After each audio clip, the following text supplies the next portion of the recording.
Then we'll be able to find their total sweat rate.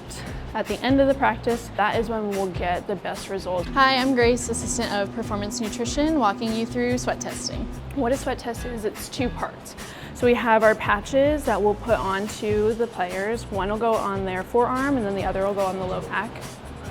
That will measure the rate of sodium loss throughout the practice. So that'll get concentrated with their sweat. We'll take it off during practice, put it into a vial, tuck it away until we get back into the facility later on after practice, where we can analyze the results. That gives us the amount of sodium lost in their sweat. Then we'll also follow them around with a water bottle specifically for them. We will weigh it before practice to know how much fluid is in the water bottle. And then we will weigh it after practice to see their fluid consumption in. This patch will be able to determine the amount of sodium lost in their sweat.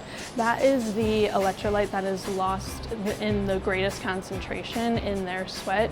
That is what we want to look at in order to help them replenish it the best. What products we have at our fuel station in order to get them recovered prior to the next practice. And then we'll be able to find their total sweat rate. At the end of the practice, we take their weight in before practice, their weight out after practice, that difference. We add in the fluid that they consume during practice.